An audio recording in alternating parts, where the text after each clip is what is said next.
ከታሪካዊ ጠላቶቻችን ጋር በማበር ሀገር ለማፍረስ እየሰራ ያለው ህገወጡ የህወሓት ቡድን በሁሉም ሊወገዝ እንደሚገባ የአማራ ዲሞክራሲያዊ ንቅናቄን በመወከል በምክክር ጉባኤ ላይ የተመካከሩ የሚገኙት አቶ ተስፋሁን አለምነህ መላው ኢትዮጵያውያን ሀገር በምክክር ለማጽናት እየሞከሩ ባሉበት ወቅት የሰላም ጥሪውን ወደ ጎን በመተው አሁንም ጦርነት የሚሰብኩ አካላት የፖለቲካ ፓርቲዎችም ሆኑ ህዝብ ሊወግዛቸው እንደሚገባ አሳስበዋል። ልዩነትን በጠመንጃ ለመፍታት የተሄደበት ጉዞ ኢትዮጵያን በብዙ የጎዳ ያከሰረ በመሆኑ አሁንም በዚህ ዘመን በጠመንጃ ፍጹም አማራጭ ሊሆን እንደማይችልና አዲስ የምክክር ምዕራፍ መከፈቱን ገልጸዋል። አክሎም የኢትዮጵያ ታሪካዊ ጠላቶች የሚፈልጉትን ማሳካት እንዳይችሉ ስለሚያደርጋቸው ሀገርን ለማተራመስና እርስ በእርስ ለመከፋፈል እንደሚጥሩ ተናግረዋል። ነገር ግን መላው ኢትዮጵያውያን አለመግባባትን በምክክር ብቻ በመፍታት ይህ ዓላማቸው እንዲከሽፍ በጋራ መቆም እንዳለባቸው አስገንዝቧል ሲል ኢቲቪ ዘግቧል።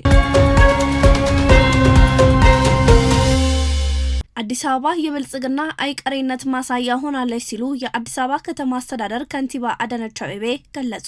የብልጽግና ፓርቲ ምክትል ፕሬዝዳንት አቶ አደም ፋራና የአዲስ አበባ ከተማ አስተዳደር ከንቲባ አዳነች አቤቤን ጨምሮ ከፍተኛ የፌዴራልና የክልል አመራሮች የእንጦጦ ቀበና የወንዝና የወንዝ ዳር ልማት ፕሮጀክት መጎብኘታቸውን ፓርቲው በማህበራዊ ትስስር ገጹ አስታወቀ። ከንቲባ አዳነች አቤቤ በጉብኝቱ ወቅት እንደገለጹት የፓርቲው ምናብ ወደ ውጤት እየተቀየረበት የምትገኝ ውቧ አዲስ አበባ ሁሌም አዲስና የብልጽግና አይቀሬነት ማሳያ መሆኗን ገልጸው ተግቶ በመስራት በላቁ ድሎች ለመገኘት መዘጋጀታቸውን አስገንዝበዋል። የፓርቲው የአዲስ አበባ ቅርንጫፍ ጽህፈት ቤት ኃላፊ አቶ ሞገስ ባልቻ በበኩላቸው የወንዝ ዳርቻ ፕሮጀክት የከተማውን ገጽታ ከመገንባት ባሻገር የህዝቡ የኑሮ ደረጃ ከፍ ማድረጋቸውንም አስረድተዋል። ከፍተኛ አመራሮቹ የጎበኙት ይህ የእንጦጦ ቀበና የወንዝ ዳርቻ ፕሮጀክት 10.5 ኪሎ ሜትር የሚረዝም ሲሆን የአረንጓዴ ቦታዎች፣ የህፃናት መጫወቻዎች፣ የስፖርት ማዘውተሪያዎች፣ ሱቆች፣ ካፌዎች፣ ቤተ መጻሕፍትና የቀበናን ግድብ ጨምሮ በርካታ የህዝብ መገልገያዎች ያካተተ ዘመናዊ የመዝናኛ ማዕከል መሆኑን ተገልጿል።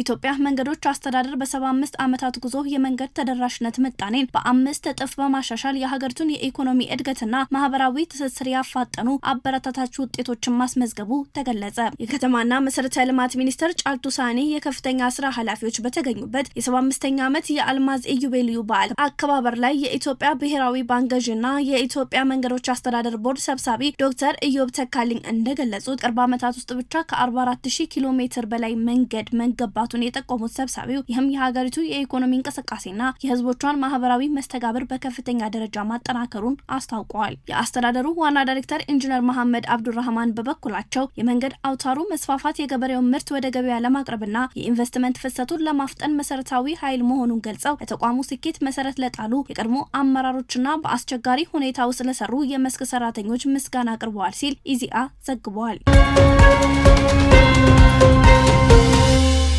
ኢትዮ ቴሌኮም በበጀት ዓመቱ ከ215 ቢሊዮን ብር በላይ ገቢ ማግኘቱን አስታወቀ። የኢትዮጵያ ቴሌኮም ዋና ስራ አስፈጻሚ ፍሬህይወት ታምሩ የተቋሙን የ2018 የእቅድ አፈጻጸም ዙሪያ ማብራሪያ በመስጠት ላይ ይገኛሉ። በማብራሪያቸውም ተቋሙ ከዚህ ቀደም የተገነቡ የቴሌኮም መሰረተ ልማቶች ጥራት ለማሻሻል ብሎም የቴሌኮም መሰረተ ልማት ባልተደረሰባቸው አካባቢዎች ተደራሽ ለማድረግ ከ600 በላይ አዳዲስ የሞባይል ታወሮችን መገንባቱን አስታውቀዋል። የ4G ኔትወርክ ሽፋን ወደ 82.2 በመቶ ከፍ ሲል በተጨማሪ የ5G ኔትወርክ በ33 ከተሞች ማስፋፋት መቻሉን ዋና ስራ አስፈጻሚዋ ገልጸዋል። በአጠቃላይ አስተማማኝ የቴሌኮም አገልግሎት ለመስጠት በሚያስችሉ የመሰረተ ልማት ማስፋፋያ ስራዎች ከ75 ቢሊዮን ብር በላይ ወጪ መደረጉን ተናግረዋል። የኢትዮ ቴሌኮም ደንበኞች ቁጥር 90.1 መድረሱን ገልጸው ጠቅላላ የቴሌኮም ሽፋን በሀገር አቀፍ ደረጃ ከ90 በመቶ መሻገሩን ጠቁመዋል። የቴሌብር ደንበኞች ቁጥር 60.59 ሚሊዮን መድረሱና በበጀት ዓመቱ ብቻ 12.5 ሚሊዮን አዳዲስ ደንበኞች ማፍራታቸውን ዋና ስራ አስፈጻሚዋ አስረድተው በአሁኑ ወቅት በቴሌብር በየቀኑ ከ11 ሚሊዮን ብር በላይ የገንዘብ ዝውውር እየተመዘገበ ሲሆን ለ19.7 ሚሊዮን ደንበኞች ከ19 ቢሊዮን ብር በላይ የብድር አገልግሎት ማቅረብ መቻሉን ገልጸዋል ሲል ኤንቢሲ ኢትዮጵያ